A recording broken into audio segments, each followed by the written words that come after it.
Talking about experiences, why don't we just jump to your book? You've got a Yeah, cover that has you jumping. Clearly, you're going for it. I remember seeing that picture years ago. Tell us about where that picture, who took that picture, and yeah. about jumping So, in the pool.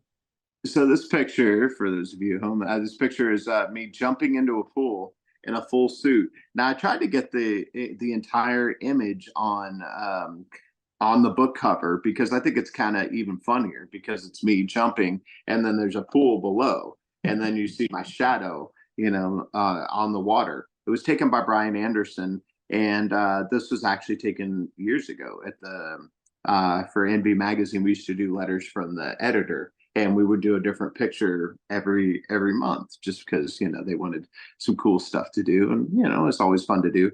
And usually I was the light test for one of our subjects, so so I would sit in, and then I'd be like, okay, cool, I got a new picture. But this one, we really decided to go for it because I jumped in this pool at the south side of Lamar, with the full suit on, and of course I ruined the suit, I ruined the shoes, but it was worth it. I've gotten plenty of use out of it now. It's definitely worth it. But it was fun, and people are like, "Did you really jump in the pool?" I'm like, yeah. You should have seen the cleaning lady, like the lady's face when I walked into the cleaners and had this wet dry cleaning bag that was dripping. And she goes, "You get drunk and fall in the pool?" I was like, "No, I did it on purpose." And she's like, "Oh," just shook her head. I think that might crystallize the idea that you have one shot. Take it, because there was no second take. But I'm sure, was Brian Anderson shooting video that was a still, or was that just a snapshot? That was a still. So well, he had it on sports mode. Okay. So he shot, and I went up, click, click, click, click, click, click, click, click, click, and then down, and then in the water. And it's a funniest sequence of pictures. And sadly enough, I think those are lost in time. I think a big flood or storm in Houston, and his hard drive with a lot of his old stuff got damaged, and so we only have that one perfect shot. So maybe somewhere in the Envy files, there's me slowly going into the pool and then soaked, and maybe I'll find that someday. But for now, that's what we got. And yeah, I had to actually do it, and so it's been fun to kind of recreate the jump in all different places, but not in the pool again. Wise choice. Wise choice. Yeah. Well, if that's the entry point to the book, what is the Mhm. first story? What was the one that you said, you know what, if I write a book, it's got to be this, and then did everything fall into place after that?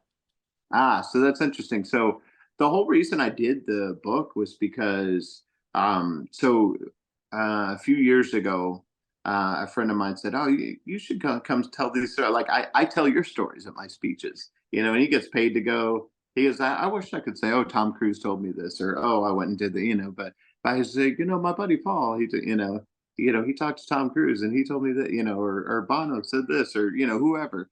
And I'm like, well, and he goes, "But you got to write a book. That's kind of like your entry point to that whole speaking world. They want to have so and so author of such and such, and that's how all these guys do it." And I was like, "I don't even know." And he goes, "Why don't you write these stories? Why don't you write your story?" And I go, "I don't know if people want to hear my story yet. Maybe I'm not there. I don't know."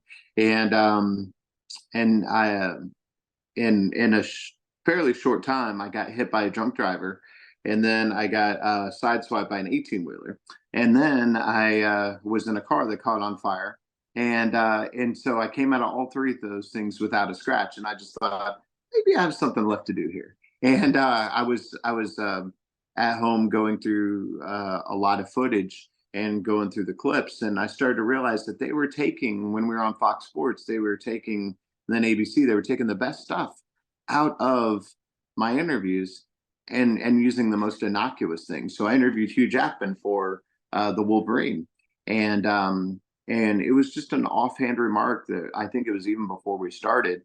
I said, "Hey, you look great." I was like, "I need to get in that Wolverine shape," and he said, "Oh, believe me, I wouldn't be in this kind of shape if I wasn't playing a Wolverine." And then we ended up talking about, like, all kinds of struggles he had, his wins, the highs, the lows, all that stuff. And all they used was that little comment about, oh, whatever. And they did the same thing with with Seth Rogen. I was like, man, you look great. You know, it was when he had lost a lot of weight, and then they wanted to use that clip because he hadn't talked about his. I go, no, that wasn't even part of the interview.